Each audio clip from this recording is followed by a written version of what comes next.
BNP নেত্রী বেগম জিয়ার মৃত্যুতে দেশের ক্রীড়াঙ্গনেও শোকের ছায়া। স্থগিত বিপিএল সহ সব ক্রীড়া ইভেন্ট। শোকবার্তায় আবেগ আপ্লুত ক্রীড়াবিদরা। তিনি প্রাক্তন প্রধানমন্ত্রী ছিলেন। আমি বলেছিলাম যে মাননীয় প্রধানমন্ত্রী, আমরা আশা করব আল্লাহ রাব্বুল আলামিন যেন তার আত্মাকে শান্তি দেন। সিলেটে বিপিএল এর ম্যাচ বাতিল হলেও ভেন্যু পরিদর্শন বিসিবি সভাপতি বুলবুলের। ঢাকার মতো দেশের সব জায়গায় সুযোগ সুবিধা নিশ্চিতের লক্ষ্য। ক্রিকেটারদের পারিশ্রমিক নিয়ে ফ্র্যাঞ্চাইজিগুলো গড়িমসি করলে কঠোর হবে বিসিবি।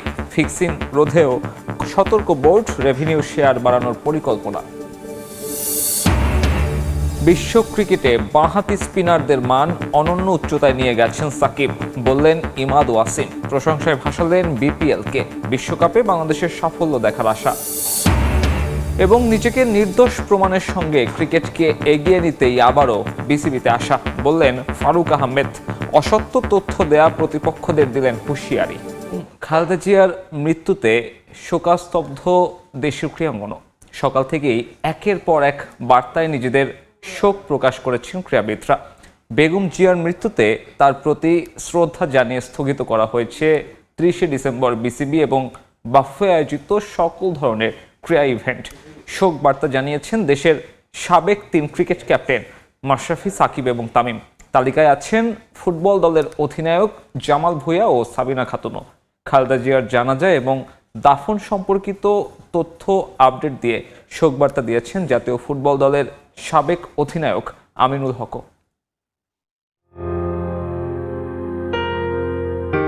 খালেদা জিয়ার মৃত্যুতে শোকের ছায়া নেমে এসেছে পুরো দেশে, যা থেকে মুক্ত নয় ক্রীড়াঙ্গনও। বেগম জিয়ার সম্মানে শোক জানিয়ে নিজেদের অনুভূতি প্রকাশ করেছেন দেশের খ্যাতনামা ক্রীড়াবিদরা। খালেদা জিয়ার বিদেহী আত্মার প্রতি শ্রদ্ধা জানিয়ে শোক বার্তা দিয়েছে বাংলাদেশ ক্রিকেট বোর্ড। বাতিল করা হয়েছে প্রথম বিভাগ ক্রিকেট লিগের আগামী 2 দিনের সকল ম্যাচ। এমনকি বিপিএল গভর্নিং কাউন্সিলের পক্ষ থেকেও স্থগিত করা হয় মঙ্গলবারের ম্যাচগুলো। একই পথে হাঁটে বাংলাদেশ ফুটবল ফেডারেশনও। নোয়াখালীতে আয়োজন করা অনূর্ধ্ব 15 ফুটবল লিগের ফাইনাল ম্যাচ স্থগিত করা হয় সকালে। পরে একে একে বাতিল করা হয় ফেডারেশন কাপ এবং নারী লিগের ম্যাচগুলো।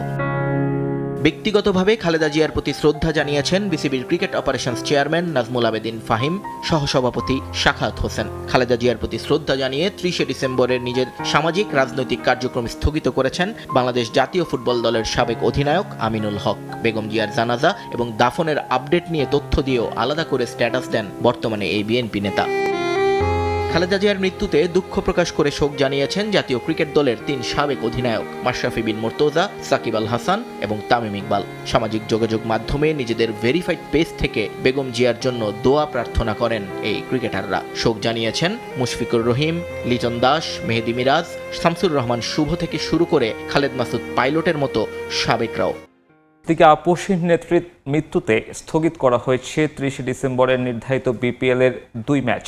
প্রথমে বুধবার ম্যাচ আয়োজনের কথা বললেও পরে সিলেট, রংপুর ও ঢাকা ফ্র্যাঞ্চাইজির আপত্তিতে ম্যাচগুলো আগামী 4 জানুয়ারি করার সিদ্ধান্ত নেয় বিপিএল গভর্নিং কাউন্সিল। মূলত টানা 3 দিন খেলা পড়ে যাওয়ায় ক্রিকেটারদের ওয়ার্কলোড বিবেচনায় আপত্তি জানায় দলগুলো।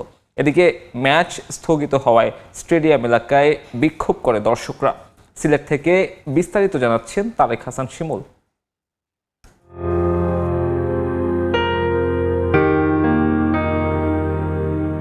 দেশের প্রথম নারী এবং 3 বারের সাবেক প্রধানমন্ত্রী বেগম খালেদা জিয়ার মৃত্যুতে সারা দেশে শোকের মাতম বইছে, যার ছায়া পড়েছে ক্রীড়াঙ্গনেও।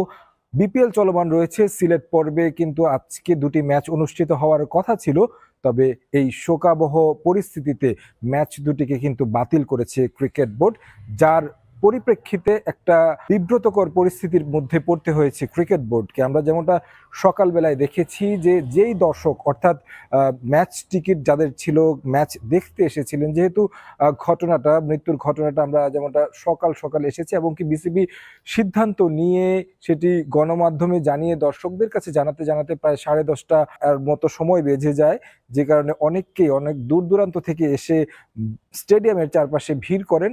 তবে সেই ম্যাচটি বাতিল করার পরে ওই লম্বা পথ পাড়ি দিয়ে এসেছেন টিকিট খরচ করেছেন, টাকা খরচ করে টিকিট কেটেছেন, তাদের ভেতরে অনেক ক্ষোভ ছিল। আমরা দেখেছি স্টেডিয়াম চত্বরে যেই ব্র্যান্ডিং করা হয়েছে বিপিএল এর, সেই ব্র্যান্ডিং এর উপর তারা কিন্তু আঘাত করেছেন, হামলা করেছেন। পরবর্তীতে আইনশৃঙ্খলা রক্ষাকারী বাহিনীর হস্তক্ষেপে সেই উদ্ভূত পরিস্থিতিটা কিন্তু সামাল দিতে পেরেছে। তবে এই ম্যাচটি আসলে কিভাবে আয়োজন করবে সেই বিষয়টি নিয়ে কিন্তু সারাদিন বিসিবির পক্ষ থেকে ফ্র্যাঞ্চাইজিগুলোর সঙ্গে কিন্তু অনলাইনে মিটিং করা হয়েছে এবং পরবর্তীতে একটা সিদ্ধান্ত আসে যে 30 ডিসেম্বর যে ম্যাচটি অনুষ্ঠিত হওয়ার কথা সেটি 31 ডিসেম্বর আয়োজন করার পরিকল্পনা করেছিল। তবে এই পরিকল্পনার মধ্যে যে বাদ সাধে সেটি হচ্ছে মূলত যেহেতু বেশ কয়েকটা ফ্র্যাঞ্চাইজির, যদি নাম বলি সিলেট, রংপুর এবং কি ঢাকা ক্যাপিটালস, এই তিনটি ফ্র্যাঞ্চাইজিকে যদি 31 তারিখে ম্যাচ দেওয়া হয় সেক্ষেত্রে তাদেরকে পরপর 3 দিন ম্যাচ খেলতে হবে। যে ক্ষেত্রে সবচেয়ে বড় সংখ্যার জায়গাটা তৈরি হয়েছে পেস বোলারদেরকে নিয়ে, যেহেতু পেস বোলাররা আসলে 4 ওভার করে বল করবেন, রিকভারির জন্য খুব বেশি সময় পাবেন না পরদিন ম্যাচ। সেই জায়গায় একটা ইনজুরির সংখ্যা তৈরি হয়, যেহেতু সামনে টি-20 বিশ্বকাপ রয়েছে সেই বিষয়টি বিবেচনায় নিয়ে ফ্র্যাঞ্চাইজিগুলোর পক্ষ থেকে বলা হচ্ছিল যে কোনোভাবে এই জিনিসটা রিশিডিউল করা যায় কিনা, এবং কি বিসিবি কিংবা জাতীয় দল বা যেই বোর্ড থেকে তারা এনওসি নিয়ে এসেছেন ক্রিকেটাররা, বিভিন্ন দেশের ক্রিকেটাররা এখানে রয়েছেন, তারা পরপর 3 দিন আসলে ম্যাচ না খেলতে চাচ্ছিলেন, পেস বোলাররা বিশেষ করে। তো সেই জায়গায় আসলে শেষ পর্যন্ত বিসিবি একটা পরিবর্তন এনেছে। 1-2 এই 2 তারিখে পূর্ব শিডিউল অনুযায়ী ম্যাচগুলো অনুষ্ঠিত হবে। তবে 30 তারিখে যে ম্যাচ দুটি অনুষ্ঠিত হয়নি সেই দুটি ম্যাচ অনুষ্ঠিত হবে 4 ডিসেম্বর। সিলেট পর্ব শেষ হওয়ার কথা ছিল 2 জানুয়ারি, তবে সেটি এগিয়ে 4 জানুয়ারিতে যে ঠেকেছে, অর্থাৎ 5 জানুয়ারি ফ্র্যাঞ্চাইজিগুলোকে সফর করতে হবে চট্টগ্রামের উদ্দেশ্যে। সেক্ষেত্রে চট্টগ্রামের যে ম্যাচগুলো রয়েছে সেই ম্যাচগুলোতে একটা পরিবর্তন আসবে নিঃসন্দেহে বলা যায়। নিশ্চয়ই এই ফাঁকে বিসিবি সেই পরিকল্পনাটাও সাজিয়ে নেবে। ব্যাংক গ্যারান্টি ও ফ্র্যাঞ্চাইজি ফি পাওয়ায় এবারের বিপিএলে পারিশ্রমিক নিয়ে কোনো সমস্যা হবে না। এরপরও পেমেন্ট নিয়ে ফ্র্যাঞ্চাইজিগুলো ঝামেলা করলে কঠিন সিদ্ধান্ত নিতে পিছপা হবে না বিসিবি। ফিক্সিং প্রতিরোধেও সজাগ দৃষ্টি রাখছে অ্যালেক্স মার্শালের নেতৃত্বাধীন ইউনিট। এবারের উইকেট, আম্পায়ারিং, কমেন্ট্রি বা সম্প্রচারের মান নিয়ে সন্তুষ্ট বিসিবি। গত আসরের তুলনায় ফ্র্যাঞ্চাইজিগুলোর রেভিনিউ শেয়ারও বাড়াতে যাচ্ছে বোর্ড। সময় সংবাদে দেয়া একান্ত সাক্ষাৎকারে এসব কথা জানিয়েছেন বিপিএল গভর্নিং কাউন্সিলের সদস্য নাজমুল আবেদিন ফাহিম। 24-এর 5 আগস্ট পরবর্তী সময়ে নানা চড়াই উতরাইয়ের মধ্য দিয়ে যাচ্ছে ক্রিকেট বোর্ড। এই সময়ের 2 বোর্ডেই থাকা নাজমুল আবেদিন ফাহিম মুখোমুখি সময় সংবাদের। দীর্ঘ সাক্ষাৎকারের বড় একটা অংশ জুড়ে ছিল বিপিএল। 2-3টা ম্যাচ হয়েছে, বেশ ক্লোজ ম্যাচ হয়েছে, দর্শকরা এনজয় করেছে। গতবার বিপিএল ক্রিকেট বোর্ড কর্তাদের জন্য রীতিমতো গলার কাটা হয়ে দাঁড়িয়েছিল। একাধিক ফ্র্যাঞ্চাইজির পারিশ্রমিক পরিশোধ না করা ক্রিকেট বিশ্বের সামনে লজ্জায় ফেলেছে। এবারও রয়েছে নানা সমালোচনা, তবে পেমেন্ট ইস্যুতে আগের দুর্নাম ঘোচানোর আশায় বিপিএল গভর্নিং কাউন্সিল। গতবার যে সমস্যাগুলো হয়েছিল আলটিমেটলি কিন্তু বোর্ডকে বেয়ার করতে হয়েছে, কিন্তু এবার ক্রিকেট বোর্ড খুবই পার্টিকুলার পেমেন্টের ব্যাপারটা। খেলা শুরু হবার আগেই একটা পার্সেন্টেজ পেমেন্ট হয়ে যাওয়ার কথা, আমি যতটুকু জানি সেটা সবাই করেছে। এবার আমরা কিছু ব্যাংক গ্যারান্টি রাখতে পেরেছি, ফ্র্যাঞ্চাইজি ফিগুলি সবাই ঠিকমতো দিয়েছে, যেটা আগের বার ছিল না। যারা দল নিয়েছে তারা তাদের দায়িত্বটা ঠিকমতো পালন করবে, তারাই তাদের পেমেন্টের কাজগুলো করবে, এবং এটা যদি না করে আমরা ভবিষ্যতে হয়তো আমাদেরকে অনেকভাবে সিদ্ধান্ত নিতে হবে। খেলোয়াড় অফিসিয়ালদের বিরুদ্ধে ফিক্সিংয়ের অভিযোগও কলঙ্কিত করেছে 11তম আসরকে। তদন্ত কমিটির 900 পৃষ্ঠার প্রতিবেদন নিয়ে কাজ করছেন বিসিবির দুর্নীতি দমন ইউনিটের প্রধান অ্যালেক্স মার্শাল। তার পরামর্শেই এবারের 12তম আসরে অংশ নেয়ার সুযোগ দেওয়া হয়নি অনেক ক্রিকেটার ও অফিসিয়ালকে। বিশ্ব ক্রিকেটে বাঁহাতি স্পিনারদের মান অনন্য উচ্চতায় নিয়ে গেছেন সাকিব আল হাসান। তাকে দেখে অনেক বাঁহাতি স্পিনার বেরিয়ে আসছে বলে মনে করেন পাকিস্তানের সাবেক অলরাউন্ডার ইমাদ ওয়াসিম। তার চোখে বিশ্বের অন্যতম সেরা বাঁহাতি অলরাউন্ডার সাকিব। এবারের বিপিএল নিয়ে প্রশংসা করলেন তিনি। অনেক তরুণ ক্রিকেটার বেরিয়ে আসবেন বলেও প্রত্যাশা ইমাদের। আসন্ন টি-20 বিশ্বকাপে পাকিস্তানকে ফেভারিট মানলেও বাংলাদেশের সাফল্য দেখতে চান এই ক্রিকেটার। সিলেট থেকে তারেক হাসান শিমুলের রিপোর্ট। পাকিস্তান ক্রিকেটে কিংবদন্তিদের তালিকায় নাম লেখানোর সুযোগ থাকলেও ইমাদ ওয়াসিম হয়তো যেতে পারেননি সে পর্যায়ে। তবে বৈচিত্র্যময় ক্যারিয়ারে আছে অনেক অর্জনও। এবার ঢাকা ক্যাপিটালসের হয়ে বিপিএল খেলতে এসেছেন পাকিস্তানি অলরাউন্ডার। বাংলাদেশের সঙ্গে সম্পর্কটা তার অনেক পুরনো। বহুবার খেলেছেন বিপিএল। ঢাকার জার্সিতে মাঠে নেমে প্রথম ম্যাচেই হয়েছেন ম্যাচ সেরা। বিপিএলকে ভিন্ন চোখে দেখছেন পাকিস্তানি অলরাউন্ডার।